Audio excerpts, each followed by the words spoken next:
والله يدعو إلى دار السلام ويهدي من يشاء إلى صراط مستقيم.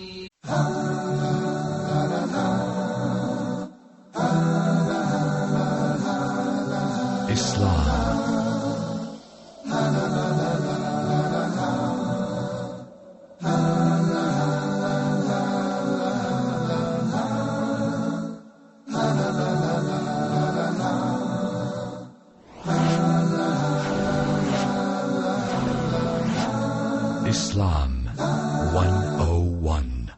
Bismillah, wassalatu wassalamu ala rasulillahi amma ba'. Welcome once again to a new episode of Islam 101.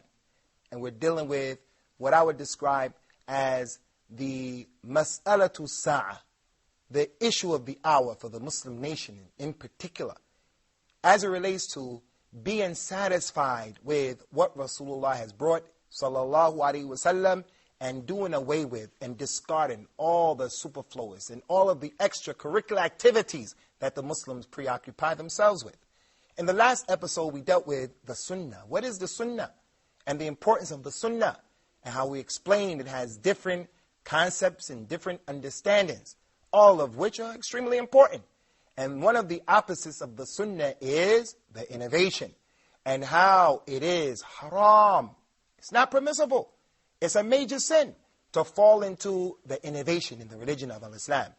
And the innovation, we have to make it perfectly clear, is that thing that has been introduced in the religion that's not from the religion. As for the bid'ah, the innovations that are outside of the religion, concerning the mu'amalat, or our life outside of the religion, then a person can invent as he wants, and there's no problem as long as it doesn't harm the people. Our mother Aisha radiyallahu anha, she said, concerning the statement of Allah subhanahu wa ta'ala, اليوم أكملت لكم دينكم وأتممت عليكم نعمتي ورضيت لكم الإسلام دينا. Allah said, today I have completed for you your religion, and I have perfected my favor upon you, and I am pleased to choose for you al-Islam as a religion. Aisha said about this ayah, anyone who says that it's permissible to innovate something and to introduce something in the religion that Rasulullah didn't do, he is saying that Allah has lied. He is saying that Allah has not completed the religion, because the religion is in need of this person coming, introducing something in the religion, like celebrating the birth of Rasulullah sallallahu alaihi wasallam. And this is the point that we left off in the last segment. A person says, I have sincerity and I love Rasulullah sallallahu alaihi wasallam, so why shouldn't I be able to come and to pass out sweets and cakes? Why shouldn't I be able to come to make a special dhikr, special remembrance, and do special forms of worship on this day? We say because had it been something that was from the religion, Allah would have ordered Rasulullah to tell us about it.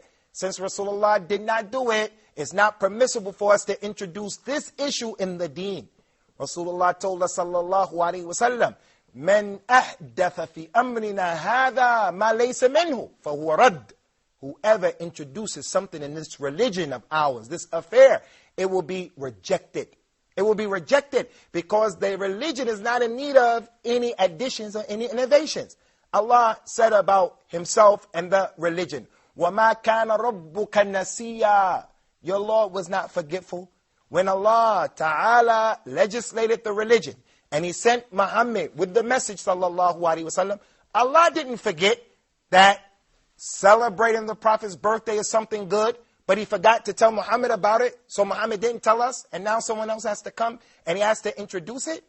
No, we have to follow what Allah has revealed in the Quran, as he said in the Quran, when it is said to the people, to the Muslims, to the people, follow what Allah revealed. Follow what Allah revealed, and don't follow anything other than that.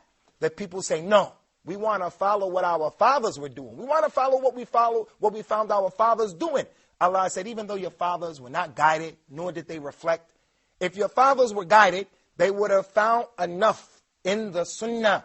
If your fathers had intellect, they would have said, what Rasulullah did is the best thing, and what he didn't do is a dangerous thing.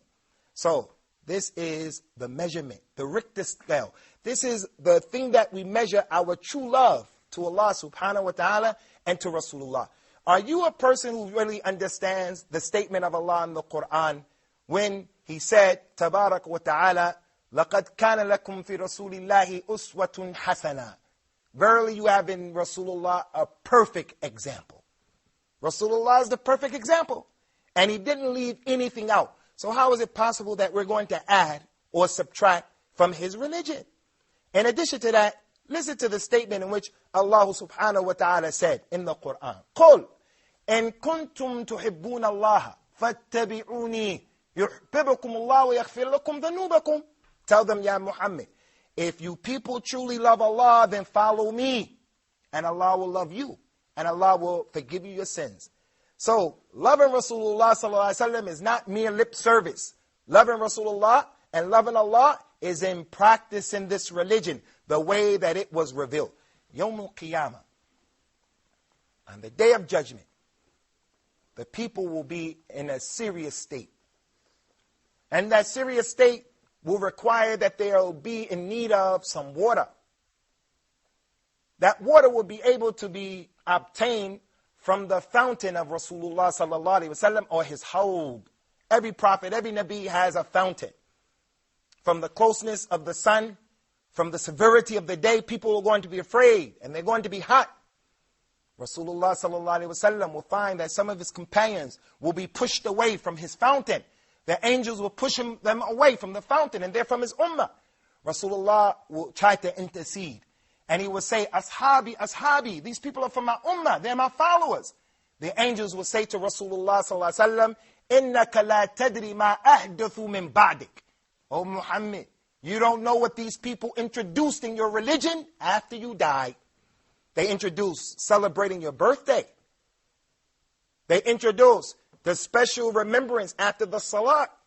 They introduced this, they introduced that. And then the people who came after them took it as the religion. And the religion was lost. It was lost. Just as what has happened to the Jews and the Christians. Ask the Christians, why do they celebrate the birthday of Jesus Christ on the 25th of December? It all started because of their love for Isa ibn Maryam, Jesus Christ. But no one knows when Jesus Christ was born. No one. And he definitely wasn't born January 25th, based upon their book. Similarly, Rasulullah sallallahu alaihi wasallam was not born on the day that they're saying he was born. No one knows when Rasulullah was born. No one in this dunya knows when he was born. All we know is that he was born on a Monday or a Thursday. Because they asked him, Ya Rasulullah, why do you fast on Mondays and Thursdays? He said, because the Quran was revealed to me on that day, and I was born on that day. But we don't know which day was the Quran revealed, and which day was he born. So we know that he was born in the year of the elephant, the Am al-Fil, the year of the elephant, when Abraha came to destroy the Kaaba. But we don't know the exact day. Rabi al-Awwal, the 12th, Ramadan, Muharram, no one knows. So how have the Muslims allowed such a thing to take place?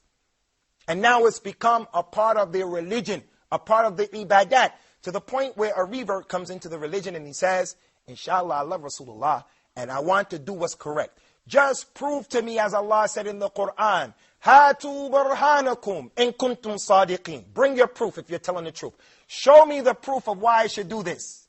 They'll say, what? You don't love Rasulullah. You're a Wahhabi. You don't love Rasulullah. Is that a scholastic answer?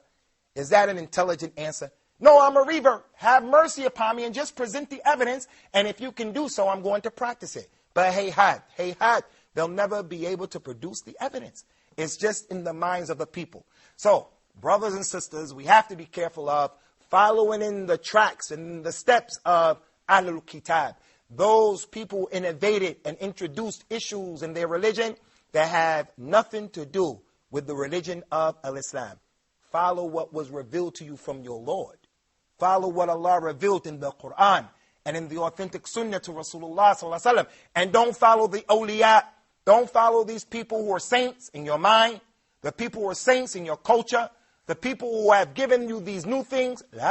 Stay away from all forms of innovation in the religion. For verily, every innovation is going astray. And every going astray leads to the outside. That's what Rasulullah said. كُلُّ بِدْعَةٍ ضَلَالَةٍ وَكُلُّ ضَلَالَةٍ فِي النَّارِ. Every innovation is going astray. And every going astray leads to the hellfire. In addition to that, brothers, in addition to that, the companions of Rasulullah sallallahu alaihi wasallam, they made the ultimate sacrifice. They loved Rasulullah sallallahu alaihi wasallam more than everybody. And therefore, they gave up all of their money and their property and they lost their lives in the cause of Islam for Allah and in their love for Rasulullah sallallahu alaihi wasallam. Now, after the death of Rasulullah sallallahu alaihi wasallam, do we find any of the companions practicing the Milad al-Nabawi? Did any of the companions who loved him more than we can ever dream of or imagine loving him, did any of them ever do such a thing? La. Instead, Rasulullah told us sallallahu alaihi wasallam about this ummah and what's going to happen.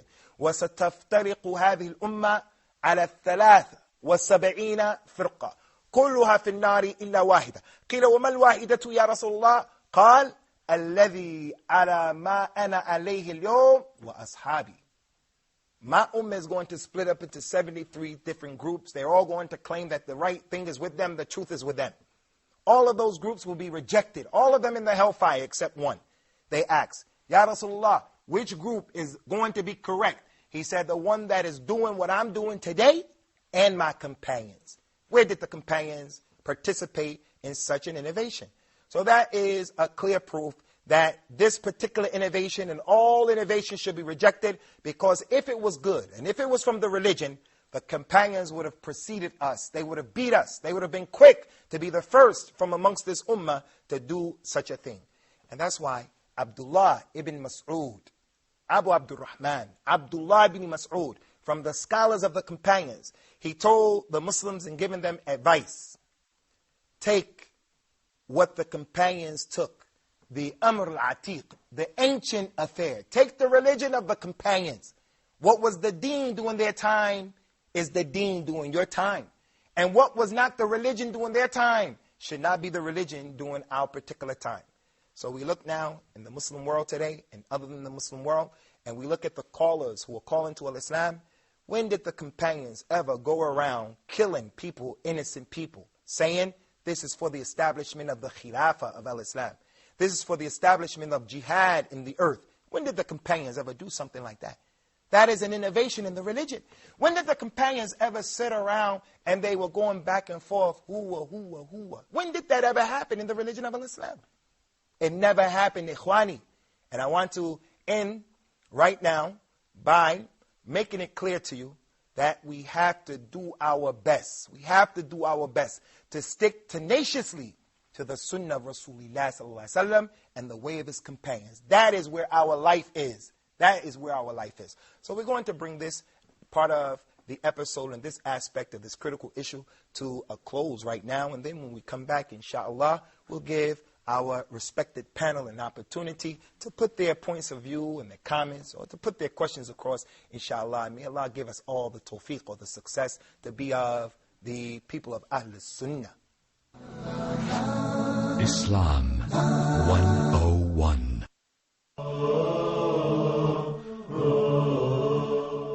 The Prophet ﷺ have informed us that we should not obey no one on the account of disobeying Allah subhanahu wa ta'ala. So the superiority is to Allah's command.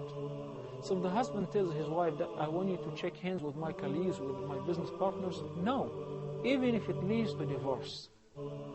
If the husband says to his wife that you have to party with me, with partners and so on, no, you have to take your hijab off, no.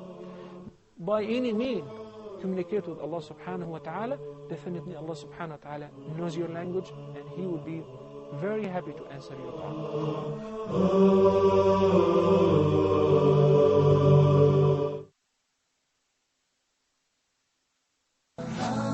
Islam 101.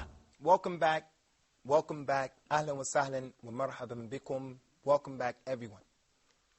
We're dealing with an issue of the danger of innovation in the religion of Islam. We have been trying to expound upon the seriousness of this issue as it relates to the sacredness of our religion and the protection of the religion of Islam.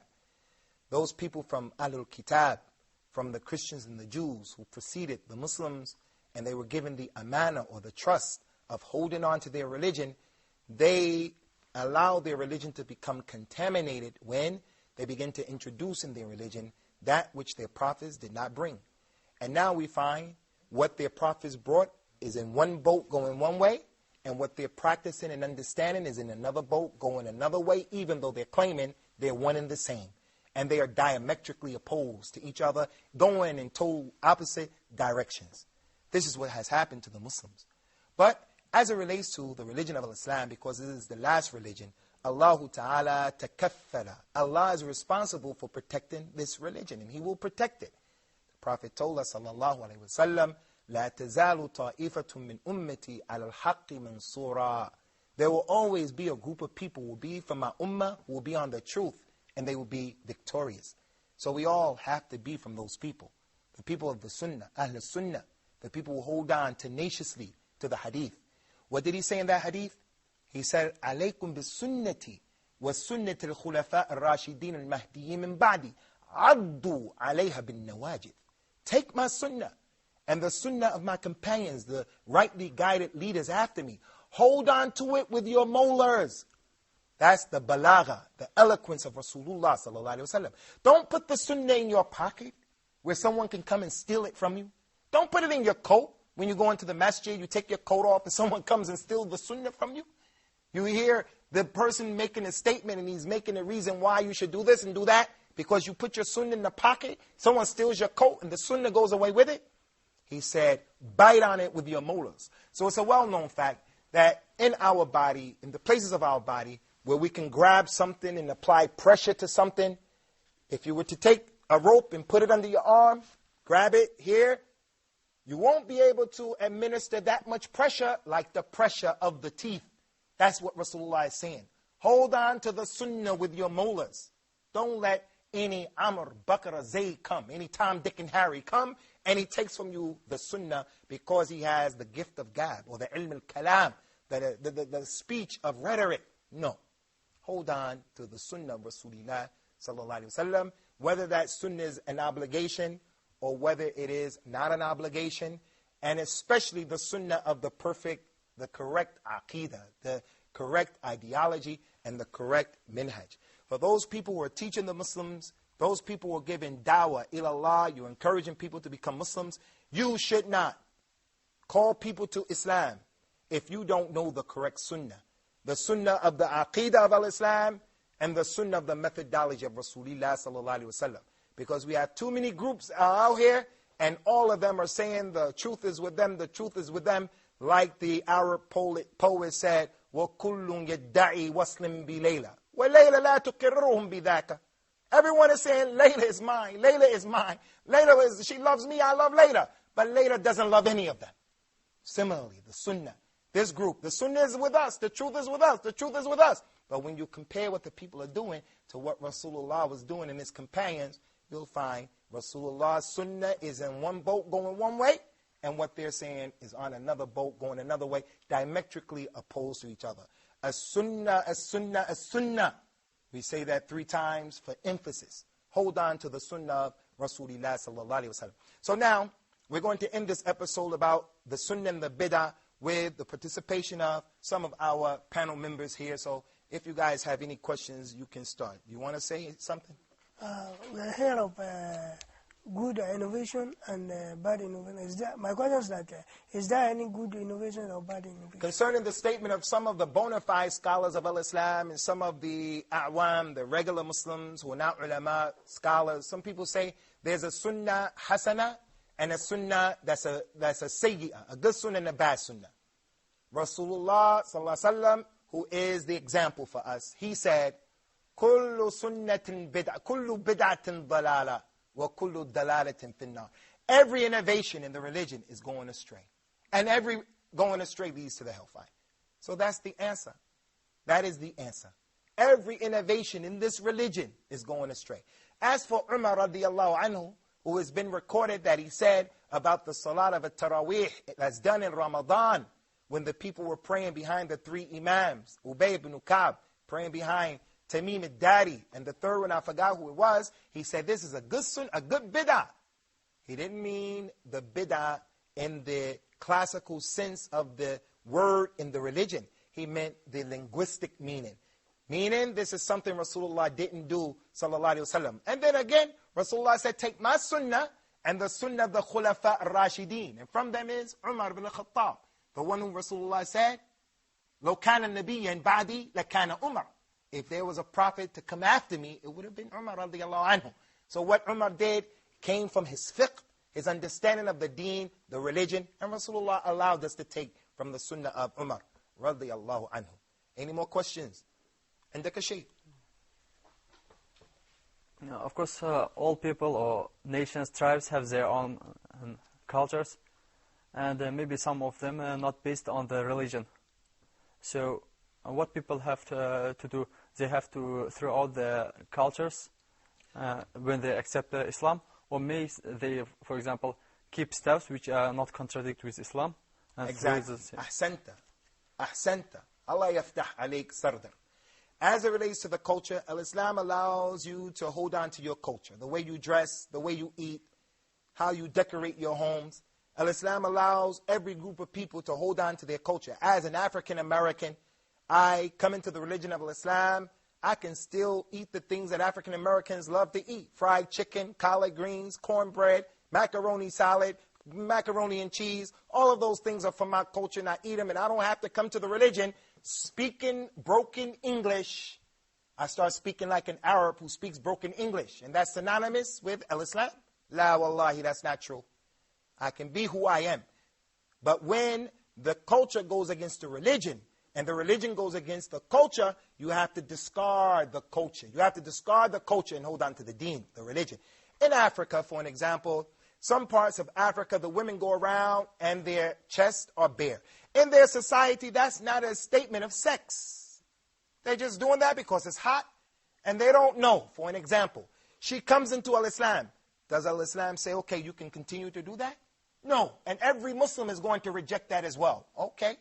That's as it relates to an African. Well, you're an Arab and you have aspects of your culture that also have to be discarded. So why the double standards? You're an Asian, Pakistani, you're Indian, you're Bangladeshi. Why is it that your culture now is also going against the deen, the religion, but you don't want to discard it? We even have certain Muslims who dress like Hindu women. They wear the sari and the woman's stomach is hanging out. We have the influence of the Hindus hitting our brothers and sisters from Pakistan and from certain parts of the Pakistani subcontinent. What is that? So whenever the culture goes against the religion, we have to reject the culture. Other than that, Al-Islam allows you to practice your culture. And not only that, but the culture is mu'tabar in the religion. The culture can make something halal or haram with some conditions. And we'll get into that, inshallah, when we deal with the ability, how the legislation comes about in Al-Islam. Nick? I want to ask you, how do believer understands which sunnah is obligatory, which is not? Oh. How does a person understand which sunnah is an obligation and which sunnah is not an obligation? This has a lot to do with usul al-fiqh. Has a lot to do with the language as well. There are principles that the scholars of Al-Islam have given us that come from the Quran and the Sunnah that help us to understand what is wajib and what is not wajib. For an example, if Rasulullah sallallahu alaihi wasallam orders us to do something, any time that he orders us to do something, al-amr yafidul wujub illa yati aw ta'ti qarina tusrifu an al-wujub. If he commanded us to do something, then it is an obligation for you to do that thing unless another text comes and shows you you don't have to do it. For an example, we share with you the hadith about al-witr. Witr is the last prayer that the person should make in the nighttime, and then he goes to bed. It could be 1 rakat, 3 rakat, 5 rakat, 7 rakat, 9 rakat, 11 rakat, no more than that. So the person makes the witr. Rasulullah said, "Awtiru, fa inna Allah witr, wa yuhibbul witr." He ordered us, and he said, make witr, because witr, Allah is Ad, He's one, and He loves witr. So that is a command. So it's wajib, it's an obligation. But then there are other texts that come that show us, no, it's not an obligation.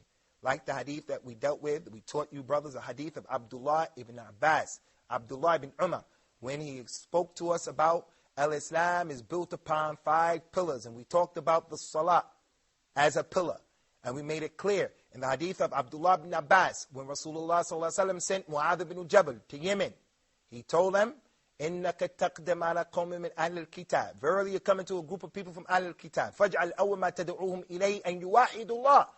Make sure the first thing you invite them to is La ilaha illallah. La ilaha illallah. Don't preoccupy them with politics. Don't preoccupy them with ibadah, worship. Don't preoccupy them with taking care of the relatives. Make sure that you teach them the importance of La ilaha illallah. If they take that, if they believe in that, فَأَخْبِرْهُمْ أَنَّ اللَّهَ افْتَرَضَ عَلَيْهِمْ خَمْسَ صَلَوَاتٍ فِي يَوْمِهِمْ وَلَيْلَتِهِمْ. If they believe in Allah, then tell them, let them know, teach them that Allah has made obligatory upon them 5 prayers to be done in a day and a night. So that goes to show that witr is not an obligation, because that is a sarif. This is a qarina that comes, that changes the issue. I don't like to get too deep into these issues in a class other than the presentation, which is dedicated to this issue, because we don't want people to misunderstand. Do you understand what I just said? Do you really understand, Nick? You know you can. Okay, inshallah. And we'll dedicate, inshallah, a segment, an episode solely to that, if Allah Ta'ala gives us life. And the life that we hope and we pray that Allah gives us is the life that is the life of the Muslim who's on the Sunnah. When you come into his home and you knock on the door and the door is open, you can smell the aroma of the Sunnah. You can see the Sunnah in all of his family members, the way he's eating with his right hand, drinking with his right hand, what he says when he comes in, what he says when he leaves, how he goes to bed, how he puts his clothes on, how he puts his shoes on, how he combs his hair, how he deals with the people. This is the Sunnah. There is the Sunnah that is an obligation, and there is the Sunnah that is not an obligation. But whatever the case is, we have to be people from Ahl Sunnah, the correct aqidah, ideology, and the correct methodology, the minhaj of al-Islam, what the companions were upon. So we stop there today. And again, our prayer is that Allah, the Most High, makes us all from the people of the Sunnah with ikhlas, with sincerity, and with His tawfiq. هذا وصلى الله وسلم على نبينا الأمين والسلام عليكم ورحمة الله وبركاته.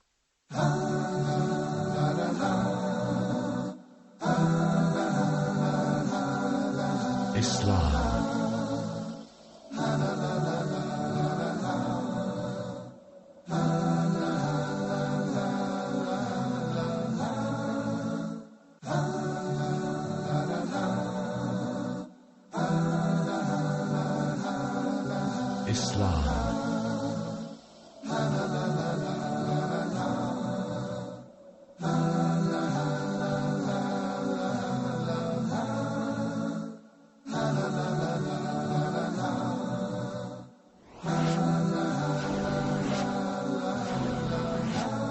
Islam 101.